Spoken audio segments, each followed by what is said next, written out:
Welcome back to the Encore Audio YouTube channel. I'm Taper Dave, and this is my channel. My first group that I ever recorded was Underearners Anonymous. A friend of mine, Frank Brigiotti, who's on my channel, he passed away some time ago. He had some kind of cancer, but Frank was a great guy. He wanted to try to change my name from Taper Dave to Digital Dave. I've still got the shirt, the South Bay Roundup shirt, in my closet that he had embroidered Digital Dave.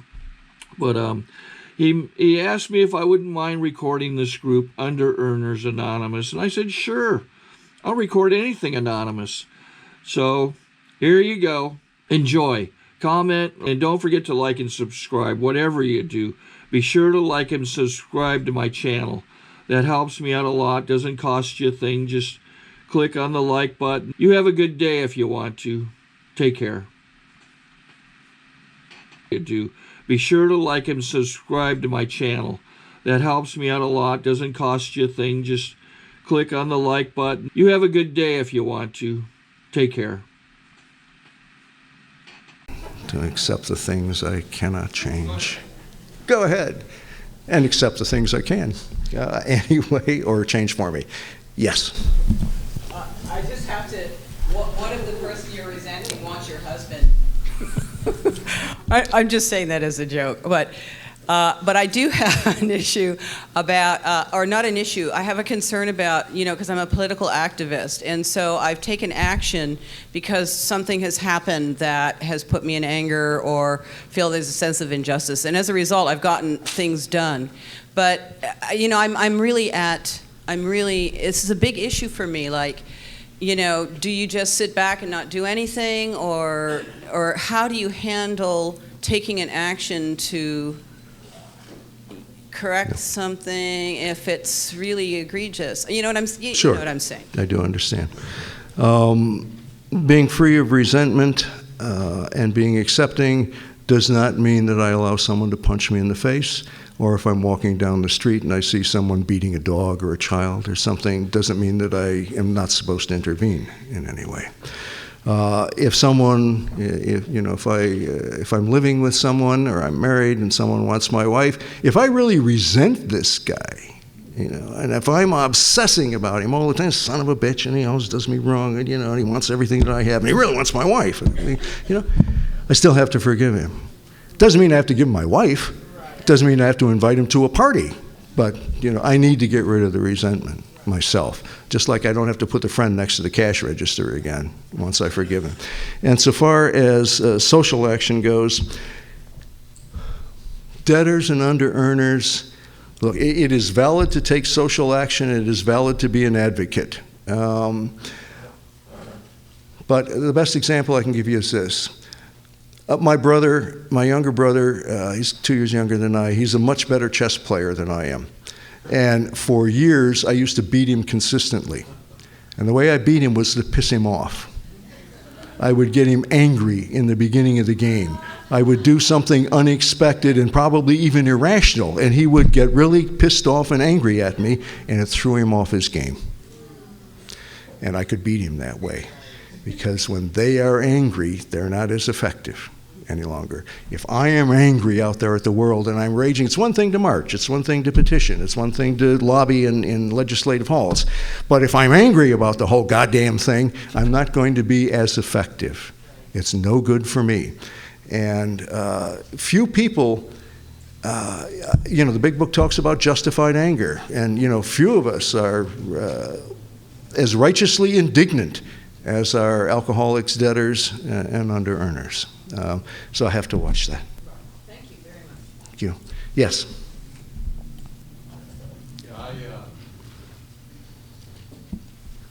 I remember early in the early 80s, the guy said, just pray for them to get what they deserve, And I said, well, if this guy got what he deserved, is that like just pray for them to get what they deserve sometimes? I find, no, that's a roundabout way of, I hope the son of a bitch really gets what he deserves. I'm still boiling in the resentment for that, and I just put a pretty costume on it. You know, It's like, well, I'm just praying for what he deserves. You know, I've already decided what he deserves and that he's wrong, and I'm his judge, jury, and executioner. You know, I just want to add this. I find it really hard to do with somebody that, like, I got beat out of a business by this guy, and I wanted him to die, you know. And my sponsor said, you're going to get sick if you don't get over this. Well, when it lifted was when I got back on my feet, and then we became friends again. Then he got Hep C, and he was dying of cancer, and I was the guy by his bedside the whole time. Okay, he got a new liver, he got a reprieve, and I see him driving around Ferraris, and it brought it back up after I went down financially again. So now I'm back at that jumping off place where he's doing really well. I perceive myself to not be doing well, and it's hard. Yeah, I mean, this is the old classic 12-step statement, compare and despair. Right. And, you know, I can't wait till I have everything I want before I start forgiving people. Right. I can't afford that. Yeah. And look, this is very pragmatic. This is very selfish. This is for myself. I mean, this really isn't to reward you in life and give you all sorts of baubles and cash and prizes. This is to free me, that I Right. get rid of these resentments. Thank you. This is hard stuff. This is walking through fire. Right. Sometimes this is as extreme as we can get in recovery. But that's why it's so powerful, and that's why it's necessary. Thanks, Jerry. Yes, yes, in the back. There's a mic on the way to you. I've worked on resentments for 30 years in program, but the thing is, I can stay away from people that trigger it, but I can't stay away from myself. Mm-hmm. And I wondered what you do when actually your biggest resentment when it comes to money is towards yourself. You know, the way I've handled it, what I've done with it, why I'm not making, you know, that constant thing, because in your format, it talks about, you know, letting go, but the reality is I have to get up every day and I'm still there, the person who I resent the most. Mm-hmm. So how do you apply How would you forgive someone else that you resented? How would you free yourself of that resentment? I do all the things that you that are in the language. Do you do those same things for yourself? No, not as much, because I'm it's stunned not and as amazed. easy, because for the very simple reason it's not as easy to identify that I'm the person I'm angry at in the day-to-day activity. You know, when I'm suddenly furious about something, I'm not always conscious that it's actually me that I'm really angry at. Have you done? You can identify it a lot easier when it's someone else, in my experience. Self-knowledge is frequently difficult to obtain, and real familiarity with oneself. That, in part, is what the steps are about and for.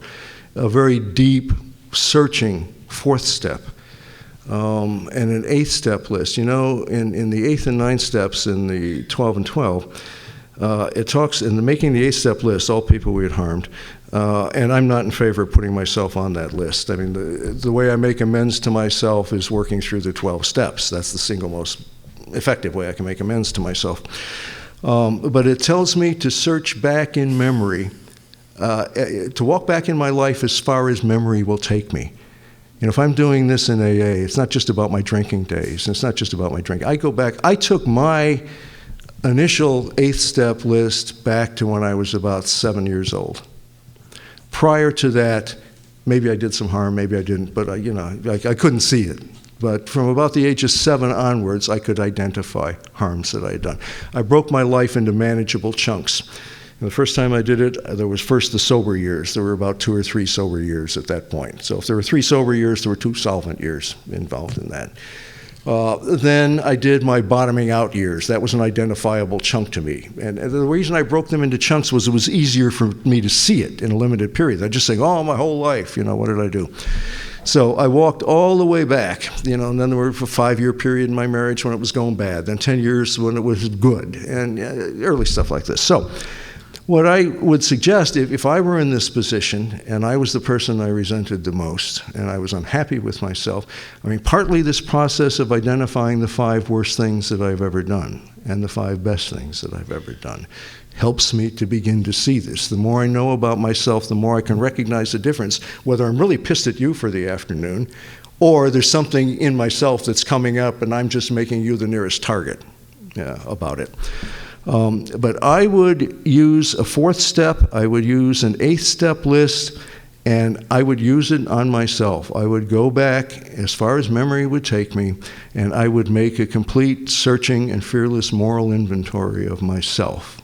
The word moral is very tricky in there. It has nothing to do with good, bad, sin, or anything else, but that throws people off sometimes. But in making that inventory, I would also make it complete. I would list the positive. A store owner inventories the stock.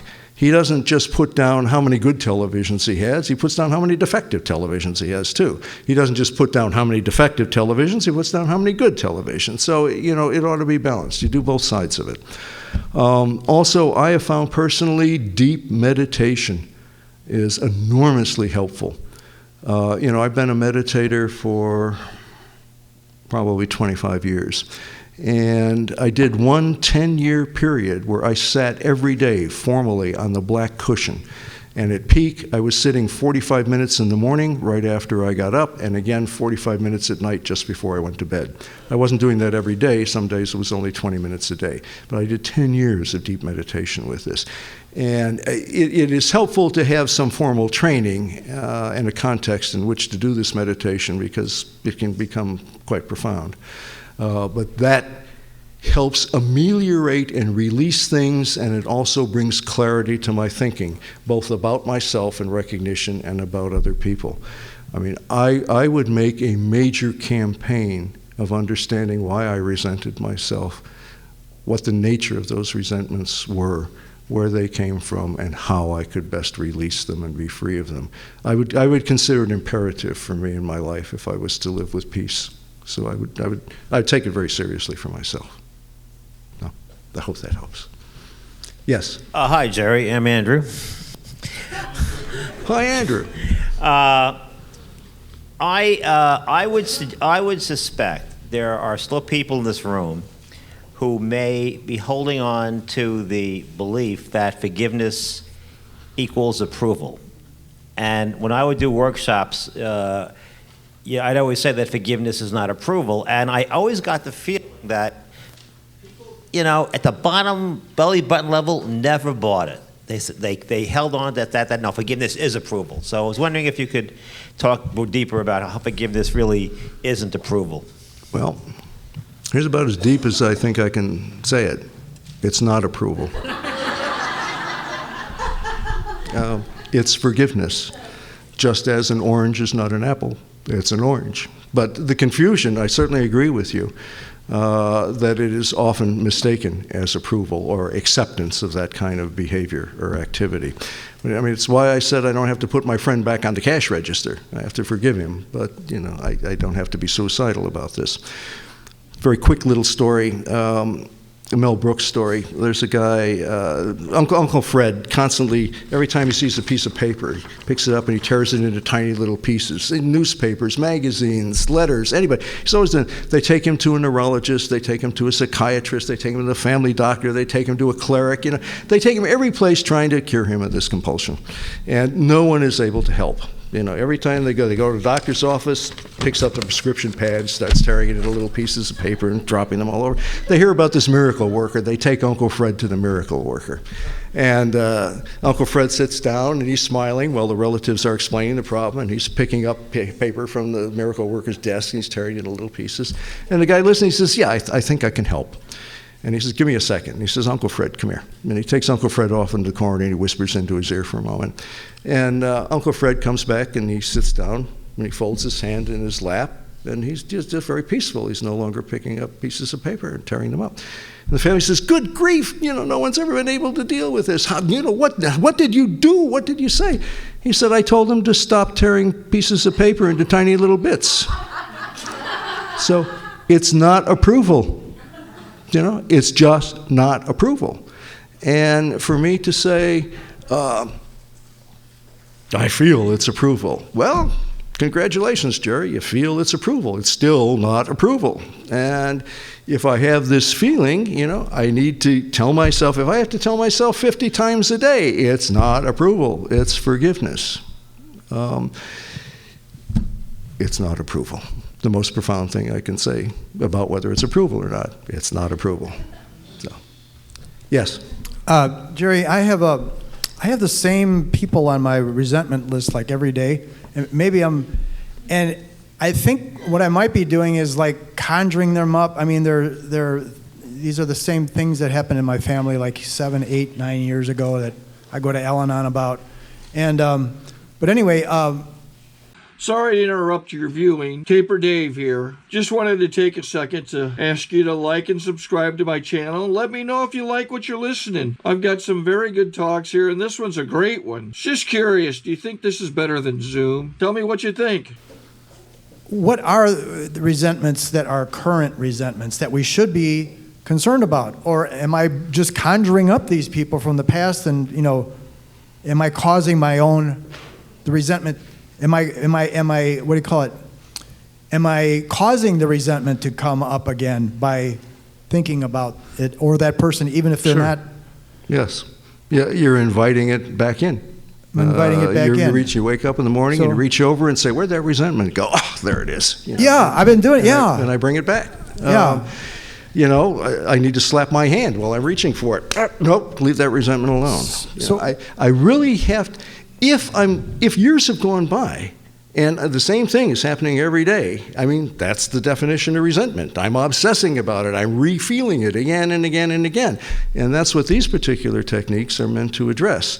And the most effective way to work with them, you start with that affirmation and prayer, the forgiveness prayer, for example, and I'll work 14 days on a resentment, 14 nights sequentially on this. Sometimes I'll discover that within 4 or 5 days, the resentment is gone. Sometimes I'll reach 14 days and it's still there. It's a little weaker, but it's still there.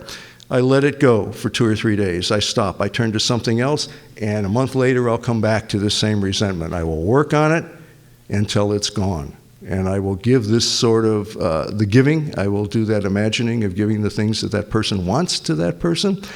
I mean, it's almost impossible to use these 3 techniques and still have those resentments there. It's nearly impossible if I really work these techniques. Thank you. Just it's very profound, but like, how do we know what resentment, when we have a resentment, to pray about?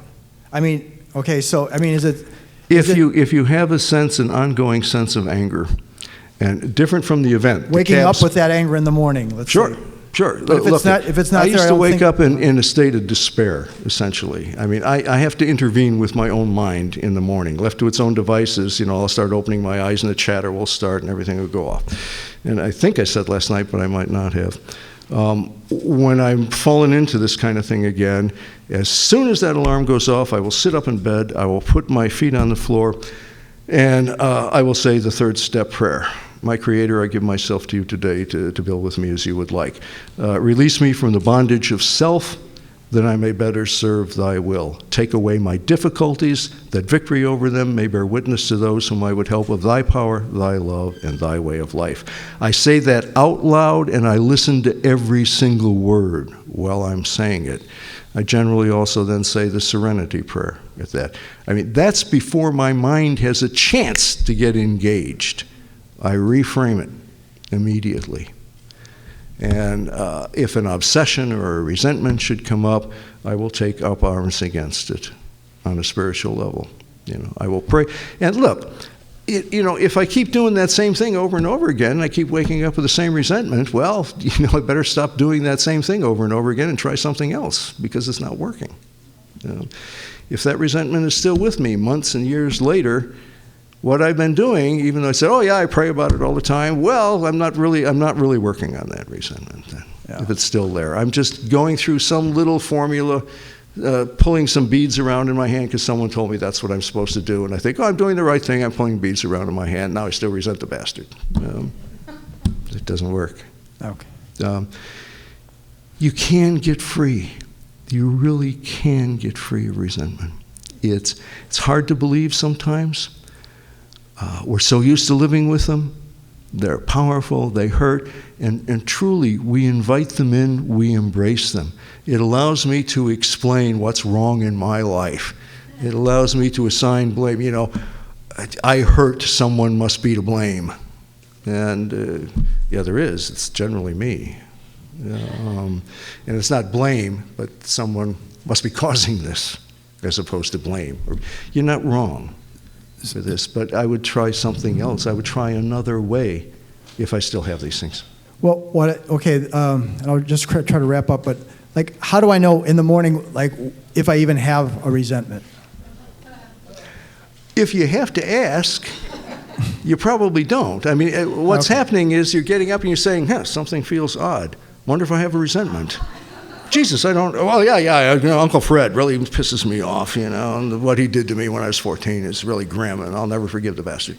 But if I have to go looking for a resentment, I mean, why can't I just get up in the morning instead of saying, do I have a resentment this morning? That's an open call. Any resentments out there? Anyone like to come in? I have some free space here. Yeah, thank you. Okay. Wow, yes. Frank Underearner, your exercise of listing things that the other person would want. Once in my life, about 15 years ago, I had a great resentment against a fellow worker. And a friend of mine sat down with me and said, Frank, you got to get over this. This is not, you know, you have to deal with this. So he said, I want you to sit down and think of something that John would really like or needs. And I said, you know, I'd like to kill him. No, he said, no. What is something that he really needs or wants? And I thought about it, and I said, you know, he has that stupid little Geo, and it's missing a hubcap. And so he said, then what you should do is go get him a hubcap. And it sounds ridiculous, but I went and got him. It turns out I couldn't get him one hubcap, so I got him a new set of 4 hubcaps. And I had to clench my teeth through the whole exercise of doing this. It changed everything. When I gave him those hubcaps and we got him on his car, changed the appearance of his car immediately. It looked great because it looked like he had a tooth missing before.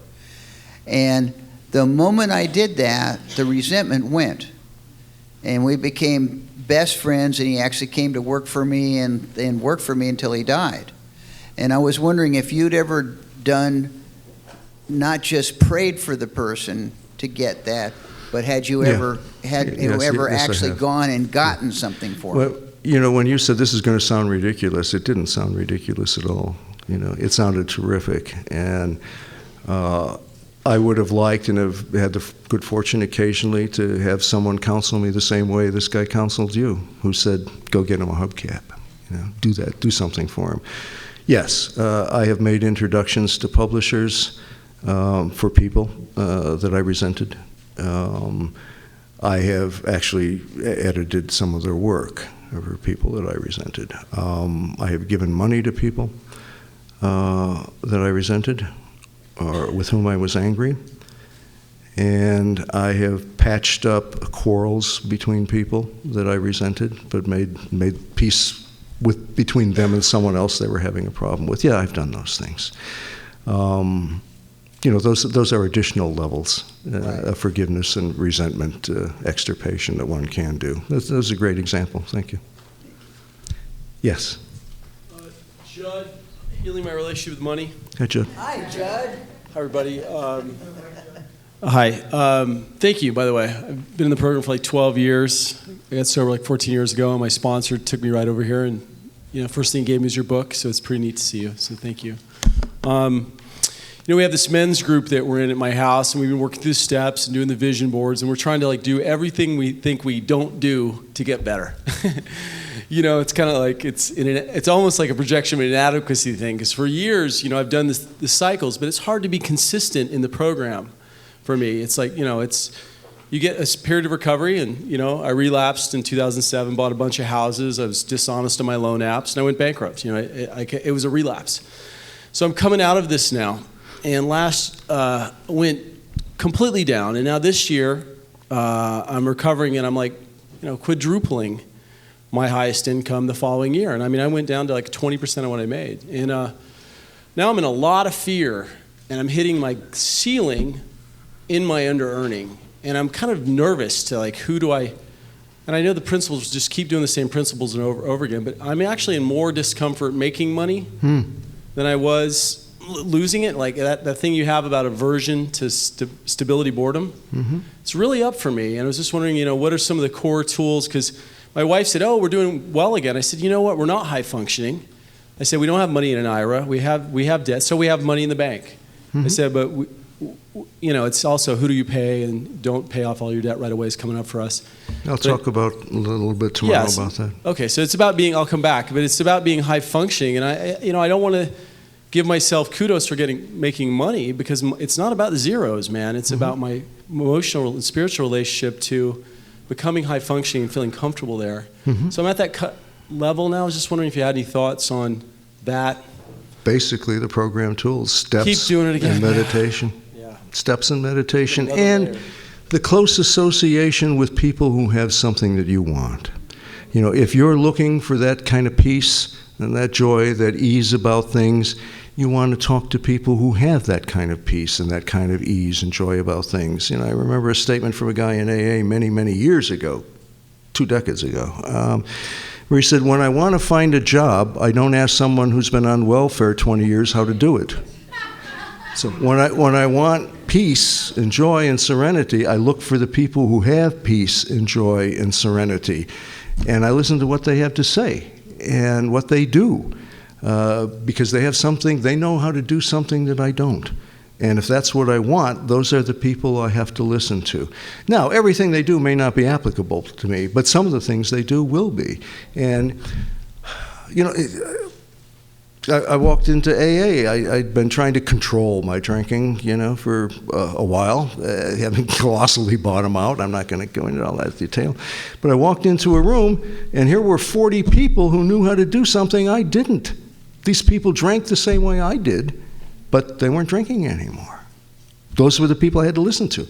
The people who weren't going into debt anymore when I walked into my first DA meeting, those were the people I needed to listen to. And then I began working on the issue of under-earning for myself, but I listened for people in DA and in the civilian life who handled money well, and with a certain amount of peace and a certain amount of serenity about it, and effectively. Both to say that UA is not about the money is to say that AA is not about the alcohol. It sure as hell is about alcohol, and UA is about money. But it's about a whole lot more in addition to it. In AA, it's recovery from alcoholism, all those components that go into making an alcoholic. In DA, it's recovery from the syndrome around debt, or from debtism, all those elements. And in UA, these words like underliving and underbeing, cave, and, all those images, they're sound, and they are helpful. Underbeing is a very tricky concept. It cuts both ways. It can be profoundly helpful and illuminating. It can also be an invitation into la-la land, and, I'm just, I'm borrowing a few bucks from my brother, but I'm fully being, I'm alive, I'm going to Hawaii on a vacation. So it's a dangerous concept as well as a very useful concept, So the long and short is, look for the people who have what you want. See what they do, how they act, how they feel about things, their values, how they perform on a daily basis. And you can even ask them and talk to them. How do you do this? How do you handle that particular thing? That's what I would do. Thanks. What I have done, actually. Thank you. Yes, in the back. There's a microphone coming back to you, too. Hi, Maggie.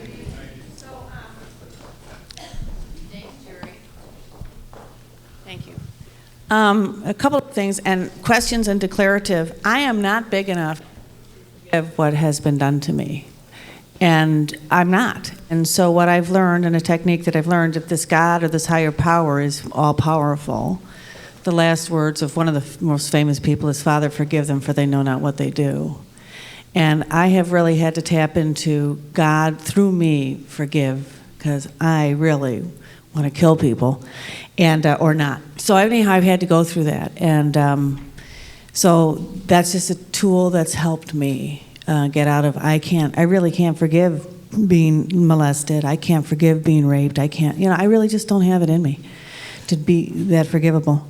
And the other thing that I want to say is that somebody's trying to rip me off, and I forgive them completely, and I have a lawyer. A lot of under-earners are like, "Oh, I forgive." I'm shocked that they're trying to screw me. And this is over $1 million, 1.25, and it's like, I'm done. I'm really done pretending that this isn't happening. I'm done pretending that I'm a little kid, and I've got a team. And so I just want to say, as an under-earner, what I've done is my codependency is I've pretended shit hasn't happened. And I go, "Oh, that's okay. Let water rush off my back." And I don't do that anymore. So I just wanted to declaratively say that. I can be an asshole if I need to be. Thanks. As Andrew says, forgiveness is not approval, Yes. Hi, I'm Wendy. I'm an under-earner. Thank you for all the great information. I have a reoccurring resentment. So I've been doing the work, I'm doing the prayers, I've done actually the very, very similar to what you've said today. And also it keeps resurfacing because of my contact. It's actually with my ex, I'll just say it. And each time I'm contacted, I have to be, we have a child together, and maybe something sad or something new or something, and I've gotten over so much and prayed for him to have everything I would want for myself, and even for his girlfriend or whatever, whoever he's with at the time, and these things. And then I'm like, okay, so am I always going back to the drawing board in this situation until maybe my son's 18, or like where I'm like, I can't block him out. He has whatever. He's an abusive man, and so the things are said to me, and I just wondered if you have any experience in that, where it's like there's something that's reoccurring, and you've done all your prayer and meditation, and then there it is again, and it's like, oh, I thought that was gone.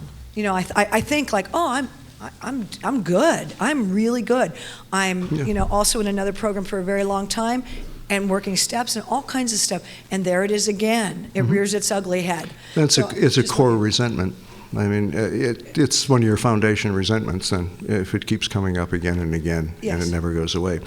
And sometimes the resentment is, it's like fire in a peat bog. You put the fire out over here, but it's working underground, and the next thing you know, 50 yards away, it pops up over there, and then you have to go put it out over there. So sometimes the resentment does come back. And when it does, if it does, I have to do the work again, And it's like if I have a booze battle for a day, it doesn't mean I'm not going to, I lick it, I beat it, I don't drink, but it doesn't mean that, 3 months from now I'm not going to have another booze battle, then I have to do the same work again. And the same thing with resentment. We're over time now, and that's been fine, but one thing I do want to say is, we covered a fair amount of material here. But did you notice where the focus went on the questions and answers? Most of the focus was on resentment. And if nothing else, it's an indicator of just how profound and powerful this stuff is. Certainly, it's not the single element that is necessary to deal with in order to recover from under-earning, but it's key. It's one of the key elements to deal with. But I don't want to take you away from the focus on resentment because it is so important, but I don't want you also to think that, well, that's the whole thing, resentment. If I just work on the resentments, everything's going to be hunky-dory. It'll get a lot better, and it'll enable you to more freely work the rest of the program, and some of the techniques we'll be talking about tomorrow, too. So I think they were going to make some announcements, and I think we have to shift locations. So I just want to thank you all. And we'll talk.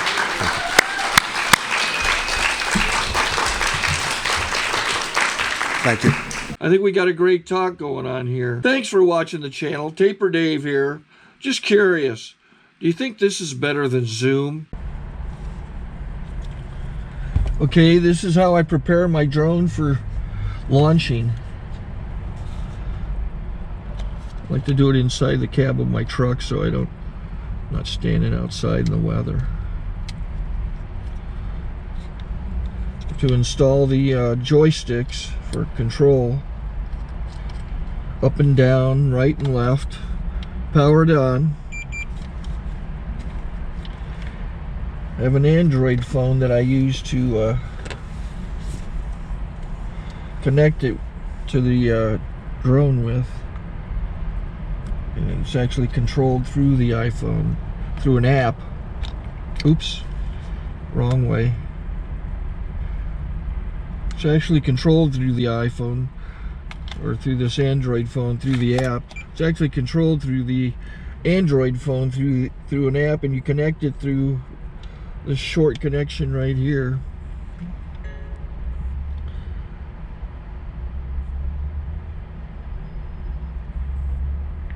Remote control connected. Remote control's connected. So I pull out the drone. I have to extend the legs. Long legs extended first, then the short legs. Remove the gimbal protector. Set that aside, then power it on one short burst, then one long burst. I lay it down. So I have to go to calibrate. So the drone's not connected yet. It shows you here as this drone gets disconnected, even though the remote's powered on. So the drone has to establish it's connected. So I go into the app to calibration mode. First I'll calibrate the remote controller. Start calibration. Out, in, oop, out, in, up, down. And then this little wheel is to control the gimbal. So it's calibrated. Go to gimbal calibration, start calibration, and then it calibrates the gimbal. I don't know if that shows up. The gimbal's moving all over the place. Changes, you can see it on the video. And I'm calibrated to take off. It's acquired 7 satellites at the moment. There are 26 satellites up in the sky, which it has to acquire before you can take off. So it's connected. It's got enough satellites. This is white. I can go to press this little arrow button, swipe right to take off, and it would start the motors if I slid this to the right. But I'll wait till I get outside. Don't want to do it inside.